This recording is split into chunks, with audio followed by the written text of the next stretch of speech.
अस्सलामुअलैकुम प्यारे दोस्तों, मैं हूं आपके साथ इसरार अहमद। यूट्यूब चैनल पर मेरा चैनल है इसरार हकीम चांदपुर के नाम से। हमारी इस वीडियो को आखिर तक ज़रूर देखें और लोगों में ज़्यादा से ज़्यादा शेयर करें और हमारे यूट्यूब चैनल को सब्सक्राइब करें। मैं आप हजरात के सामने कुछ ऐसी चीज़ें बताने जा रहा हूँ जिसको सुनकर हर मुसलमान इस चीज़ पे गौर करेगा और हमारी इस वीडियो को ज़रूर देखेगा। वसीम रिजवी ने जो मुसलमानों के ख़िलाफ़ कुछ साजिशें रचाई है, कुछ फितने फैलाए हैं, या मुसलमानों के कुरान मुक़द्दस के ख़िलाफ़ जो अल्फाज अदा किए हैं वो सरासर गलत है, क्योंकि वसीम रिजवी को कोई हक़ नहीं अल्लाह के कलाम के बारे में या कुरान मुक़द्दस की आयत के बारे में, क्योंकि कुरान मुक़द्दस की हर आयत अफजल है और कुरान मुक़द्दस ने इंसान को हर तरह का सलीका सिखाया, यानी रहने का सलीका सिखाया, खाने का सलीका सिखाया। जब से कुरान मुक़द्दस अल्लाह के नबी हुजूर पाक सल्लल्लाहु अलैहि वसल्लम पर नाजिल हुआ, कौम इंसान को इस तरीके से भाईचारा सिखाया और रहने का खाने का हर तरह का तरीका सिखाया। ये कुरान मुक़द्दस की ताकत है। जब कुरान मुक़द्दस नहीं था तो इंसान, कौम इंसान किसी भी तरीके को नहीं जानते थे, नहीं पहचानते थे। मजहब इस्लाम एक ऐसा मजहब है जो वसीम रिजवी इसके बारे में ख़िलाफ़ बोल रहा है, उसे इस तरह से नहीं बोलना चाहिए।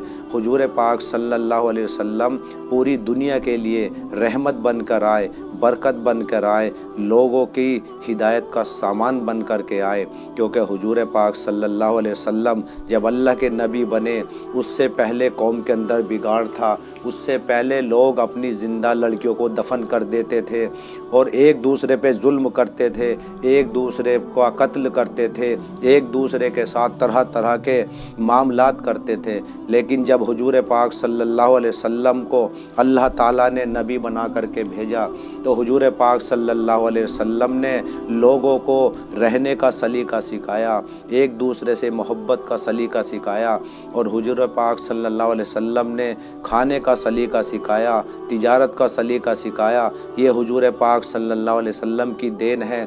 आज वसीम रिजवी जो हुजूर पाक सल्लल्लाहु अलैहि वसल्लम के ख़िलाफ़ बोलता है ये सरासर गलत है। पूरी दुनिया के मुसलमान इस चीज़ के ख़िलाफ़ है, क्योंकि 1400 साल हो गए हुजूर पाक सल्लल्लाहु अलैहि वसल्लम जब से दुनिया से गए, आज तक किसी मुसलमान ने या किसी कौम इंसान के किसी भी शख्स ने हुजूर पाक सल्लल्लाहु अलैहि वसल्लम के ख़िलाफ़ ऐसे अल्फाज नहीं अदा किए, ऐसी बात नहीं पैदा की जैसी वसीम रिजवी ने की है। हुजूर पाक सल्लल्लाहु अलैहि वसल्लम एक अच्छे इंसान थे और अल्लाह के सच्चे नबी थे, सारे नबियों के सरदार थे। इसी तरीके से हुजूर पाक सल्लल्लाहु अलैहि वसल्लम की शान में गुस्ताखी करना ये सरासर गलत है। किसी इंसान को इस चीज़ की इजाज़त नहीं कि हुजूर पाक सल्लल्लाहु अलैहि वसल्लम की शान में गुस्ताखी करे, क्योंकि वो आदमी कुफ्र तक पहुँच जाता है जो हुजूर पाक सल्लल्लाहु अलैहि वसल्लम की शान में गुस्ताखी करता है। जैसे वसीम रिजवी ने हुजूर पाक सल्लल्लाहु अलैहि वसल्लम की शान में गुस्ताखी की, वो इस्लाम से खारिज हो गया और इस्लाम में उसका कोई दाखिला नहीं।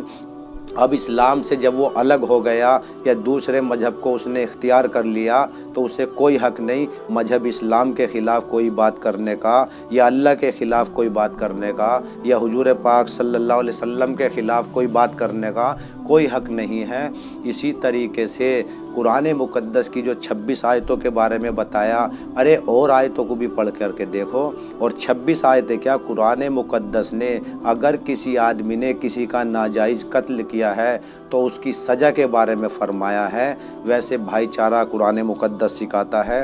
हर तरह के कुरान से फ़ायदा पूरी दुनिया के इंसान उठाते हैं। कुरान मुक़द्दस को वो लोग भी इस्तेमाल करते हैं, वो लोग भी पढ़ कर के पानी पीते हैं। बॉलीवुड में बड़े बड़े कलाकार जो कुरान मुक़द्दस की सूरतें या आयतें पढ़ कर के उससे फ़ायदा हासिल करते हैं, और पूरी दुनिया के अंदर जिनकी ज़ुबान अरबी या इंग्लिश है वो कुरान मुक़द्दस के ज़रिए फ़ायदा उठाते हैं। तो कुरान मुक़द्दस अल्लाह की पाक किताब है और अल्लाह ताला ने कुरान के बारे में ये इरशाद फरमाया कि कुरान करीम मैंने नाजिल किया है और इसकी हिफाजत भी मैं ही करूँगा।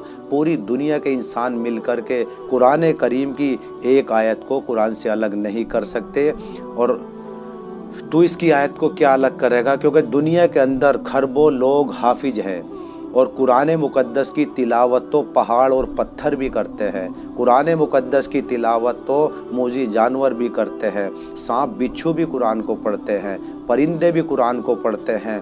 कभी आपने ये नहीं सोचा कि कुरान मुक़द्दस कितनी अफजल किताब है। और कुरान के बारे में ख़िलाफ़ कहना, जिस शख्स ने कुरान मुक़द्दस की एक आयत का इनकार करा वो शख्स ईमान से खारिज हो गया, उसका इस्लाम में कोई हिस्सा नहीं है। और तू तो कुरान मुक़द्दस की 26 आयतों का इनकार कर रहा है कि 26 आयतों में ऐसा है, या दुनिया के ये मदरसे में इख्तलाफ है। मदरसे आज से कायम नहीं हैं, पूरी दुनिया के अंदर मदरसों के अंदर कुरान की तालीम दी जाती है और कुरान मुक़द्दस का तर्जुमा और तालीम पढ़ाने के सिखाया जाता है।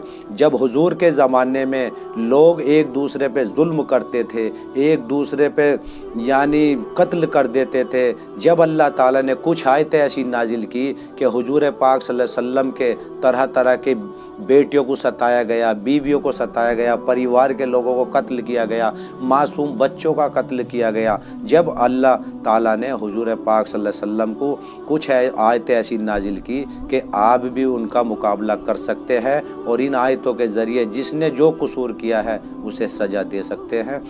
तो मेरे दोस्तों, मुसलमानों को चाहिए कि ज़्यादा से ज़्यादा हमारी वीडियो को देखें और इसे शेयर करें। और वसीम रिजवी ने जो इस्लाम के ख़िलाफ़ बोला है, या कुरान मुक़द्दस के ख़िलाफ़ बोला है, या अल्लाह और नबी के ख़िलाफ़ बोला है, उसके ख़िलाफ़ ज़्यादा से ज़्यादा आवाज़ उठाएं और अपनी मांग को रखें, शासन प्रशासन में रखें। और प्रशासन जो है, हमारा हिंदुस्तान जो मुल्क है भाईचारे का मुल्क है। हमारे हिंदुस्तान में फ़िसादी आदमी का कोई काम नहीं। जो शख्स फ़िसाद करता है वो किसी भी मज़हब का हो, किसी भी धर्म का हो, उसका हमारे हिंदुस्तान में कोई काम नहीं है। हमारे हिंदुस्तान में फ़िसाद होना नहीं चाहिए।